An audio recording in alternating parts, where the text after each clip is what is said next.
Semantik. Nama Rosa Alia, NIM 2019-112036, dosen pengampu Mardiana Sari. Di sini saya akan menjelaskan apa itu semantik. Pengertian semantik. Semantik adalah cabang linguistik yang mempelajari makna atau arti yang terkandung dalam bahasa, kode, atau jenis lainnya dari representasi. Dengan kata lain, semantik adalah studi tentang makna. Semantik biasanya berhubungan dengan dua aspek lain, sintaks, pembentukan simbol kompleks dari simbol yang lebih sederhana, dan pragmatis, penggunaan praktis simbol oleh rakyat dalam konteks tertentu.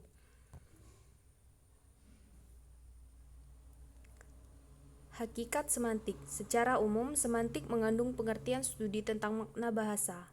Jika makna adalah bagian dari bahasa, semantik merupakan bagian dari linguistik atau ilmu bahasa. Kata semantik berasal dari bahasa Yunani, yaitu sema atau kata benda, yang berarti menandai atau lambang. Kata kerjanya adalah semaino, yang berarti menandai atau melambangkan.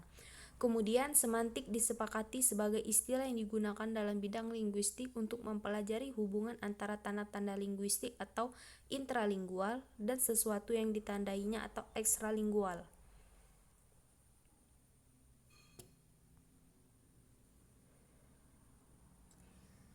Semantik memegang peranan penting dalam berkomunikasi karena bahasa yang digunakan dalam berkomunikasi adalah menyampaikan suatu makna. Sebagai contohnya, seseorang menyampaikan ide dan pikiran kepada lawan bicara, lalu lawan bicaranya bisa memahami apa yang disampaikan. Hal ini karena ia bisa menyerap makna yang disampaikan dengan baik. Manfaat mempelajari studi semantik sangat tergantung dari bidang yang kita geluti dalam tugas sehari-hari.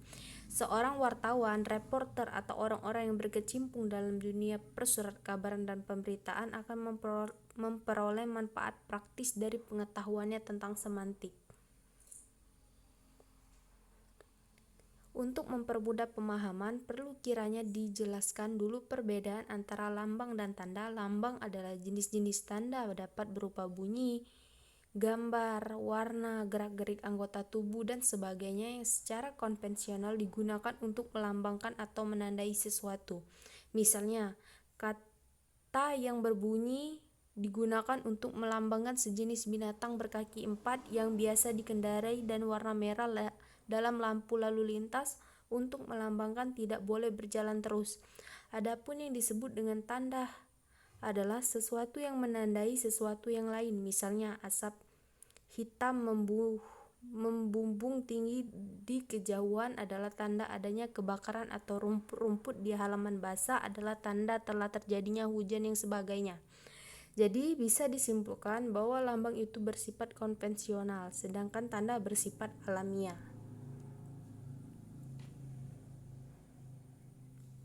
Sejarah semantik. Istilah semantik baru muncul pada tahun 1984 yang dikenal melalui American Philological Association atau Organisasi Filologi Amerika.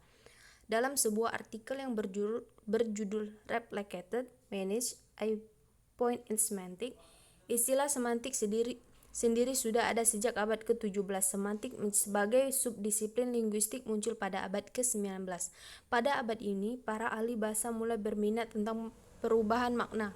Masalah makna ini pun menjadi bagian dasar oleh para ahli linguistik tradisional. Selanjutnya, sejarah semantik dapat juga dibaca dalam artikel An Equation of the Word Semantic. Melalui artikel Le Louis Intellection du Langue tersebut, Brill mengungkap istilah semantik sebagai bidang baru dalam keilmuan bahasa Prancis dan sebagai ilmu murni historis atau historical semantik. Historical semantik ini cenderung mempelajari semantik yang berhubungan dengan unsur-unsur luar bahasa, dengan perubahan makna melalui logika, psikologi, dan sebagainya. Berdasarkan pemikiran riset tersebut, maka perkembangan semantik dapat dibagi dalam 3 masa pertumbuhan, yakni masa pertama meliputi setengah abad termasuk di dalamnya kegiatan riset, maka ini disebut Ullmann sebagai underground period. Masa kedua yakni semantik sebagai ilmu murni historis, adanya pandangan historical semantik dengan munculnya karya klasik Brill. Masa perkembangan ketiga, studi makna ditandai dengan munculnya karya filolog Swedia Gustav Strand yang berjudul Meaning and Nature of Meaning with special reference to the English language trend, melakukan kajian makna secara empiris. Hubungan semantik dengan bidang ilmu lain. Yang pertama ada hubungan semantik dengan pragmatik, hubungan semantik dengan filsafat, hubungan semantik dengan sastra, hubungan semantik dengan linguistik, hubungan semantik dengan antropologi,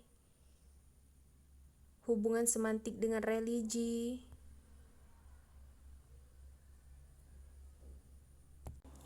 Dan kesimpulan yang bisa kita ambil dari pelajaran semantik adalah bagian kajian dalam linguistik yang membahas makna. Komponen-komponen yang dibahas dalam semantik adalah sesuatu yang ditandai dan menandai. Yang menandai disebut tanda atau lambang, sedangkan yang ditandai atau yang dilambanginya adalah sesuatu yang berada di luar bahasa yang lazim, disebut referen atau hal yang ditunjuk.